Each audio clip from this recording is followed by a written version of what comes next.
Bizarre Brain Comics.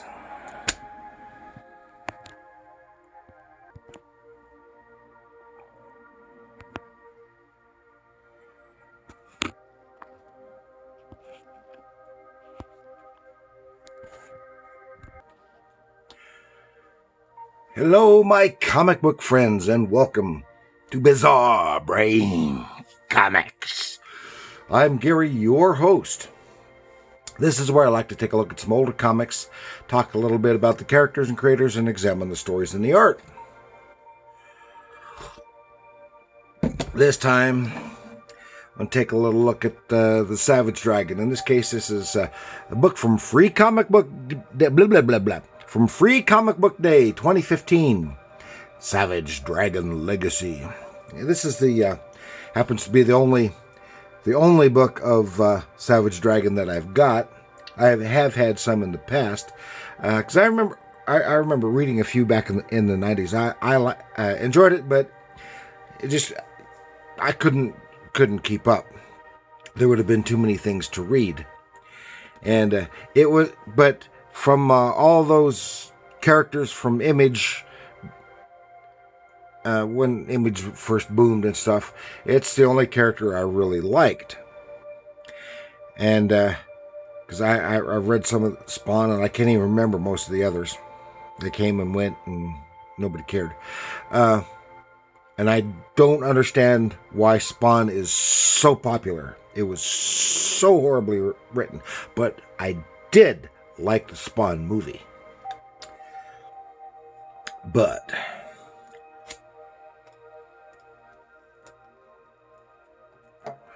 I just never cared for the Spawn comic, but I did like Savage Dragon. But I just never tried to keep up with it. And so that's why this Free Comic Book Day issue is the one that I've got to talk about. Okay, so the Savage Dragon is a fictional superhero published by Image Comics and is part of the Image universe. He first appeared as Dragon in Graphic Fantasy #1 in 1982. So he has a longer legacy than most would think. Of course, I've never seen that. And his first appearance as Savage Dragon was in Megaton #3 in 1986. But his first Image publication appearance was in Savage Dragon #1 in 1992. And he is written and drawn by Erik Larsen. And he is Paul Dragon, and he works as a superpowered cop. And not even sure of his origin. He is, I think he's an alien, supposed to be an alien. I don't know the whole backstory. And, but here with Legacy, this is about his son, Malcolm, who has taken his place, more or less. And it's got more stuff in continuity that I have no idea about.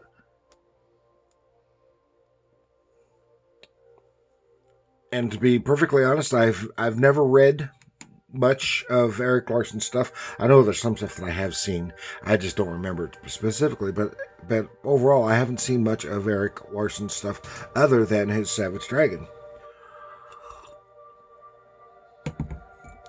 He has a very characteristic style and stylization.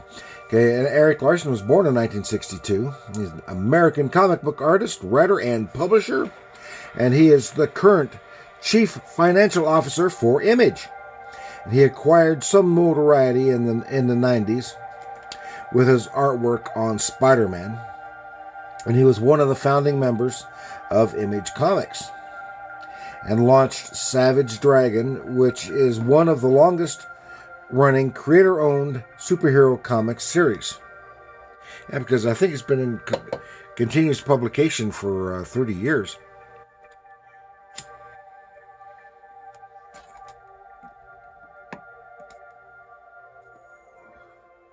He and his friends published a fanzine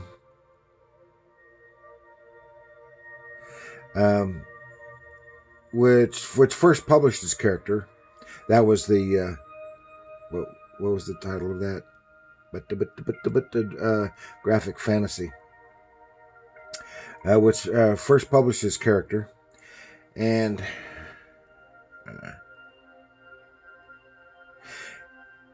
oh yeah, in '85 he worked for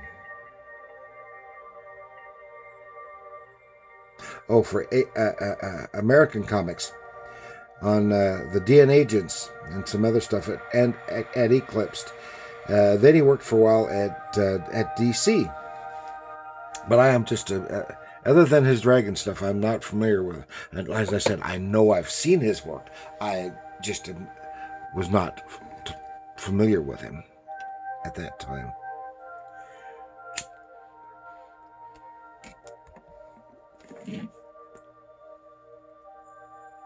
So let's go take a little look inside the pages of Savage Dragon.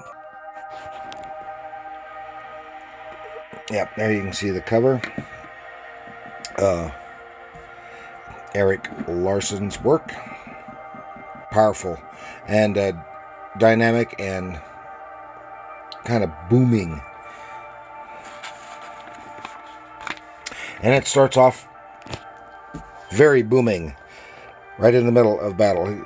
Very eye-catching, very dynamic. And I was looking through here. I don't know who this guy is.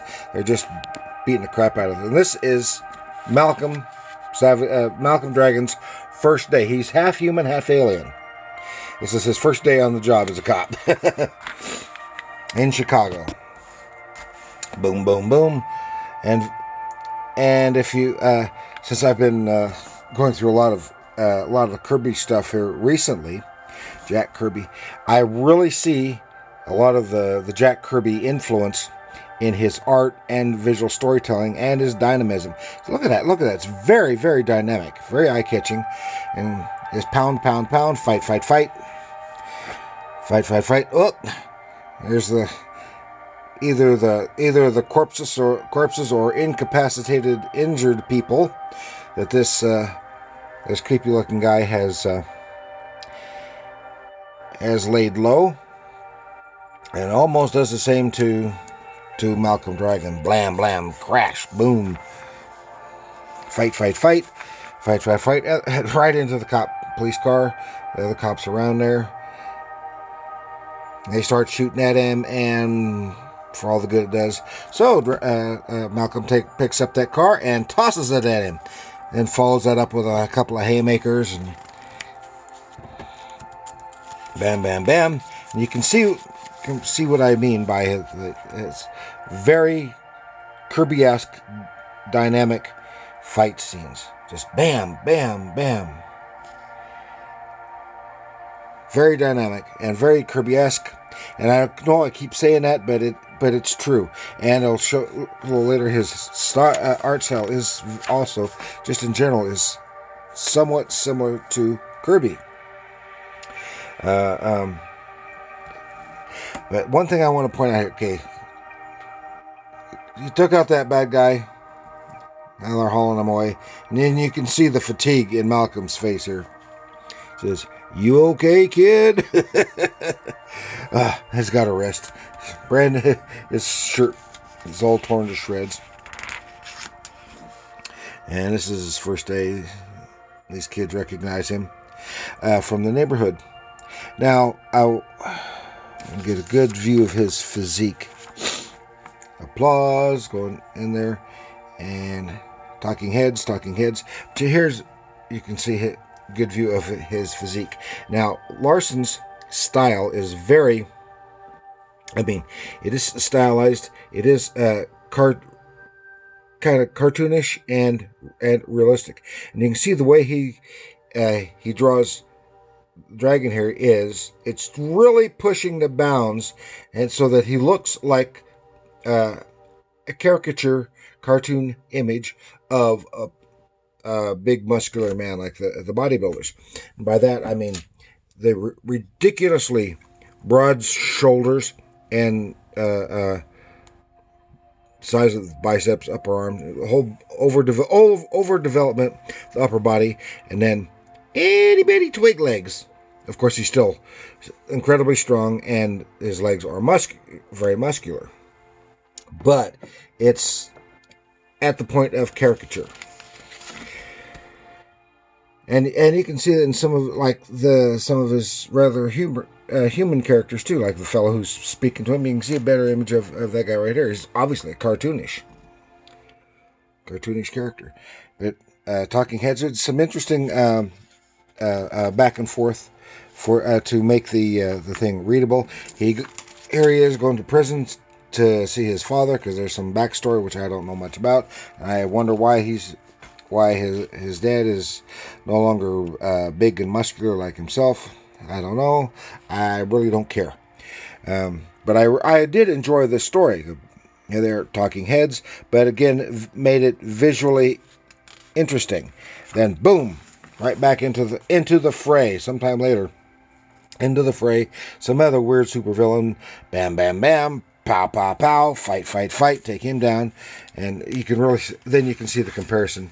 Here he is in the squad car next to his partner. How he just dwarfs his partner. He's so itty bitty. And there's something about some kidnapped kids. Uh-oh. That's it right there. There he goes. Now here, look at this. Look at that, the running figure. That's all Kirby. Kirby inspired. Of course, Larsen has taken a strong influence from Jack Kirby, in my eyes anyway, and made it his own, so that he's not imitating Kirby. Look at that leap there. And busting out of the panel. Very, very dynamic. Very eye-catching. And very Kirby-esque. I know I keep saying that. And I like that. It's good. And then the great detail in the cityscape behind him. And then the double page spread. Ba-wham! Yes. All it needs is Kirby Crackle. But it's not there. He's talking about having already been chastised for the property damage while he's damaging property, but he can't help it. He's got to save those kidnapped kids. More fight, fight, fight, fight, fight, fight. He gets the kids away. The guy's going to engage him. What am I going to do? He tosses his kids up on the roof. Bam, bam, bam. Till he can take that guy out. Ba-boom, because he's got power that his father didn't have, that he inherited from his mother, and some kind of electrical stuff. So this watery guy, zaps him with his water power, and he zaps right back with electrical stuff, which lays him low. And he gets up to see the kids. He saved them. Uh-oh. These twins, these kids that were kidnapped, they're little versions of him. Well, more kids from his dad. There's a story there what I don't know about. I guess Malcolm is actually from an alternate Earth, and his father was the same on both worlds. Adopted, I gather. I don't really know. And here's the kids. Here he is with his wife, his pregnant wife, no less. Talking about his day at work. Then here's this little Malcolm Eugene Jackson Dragon.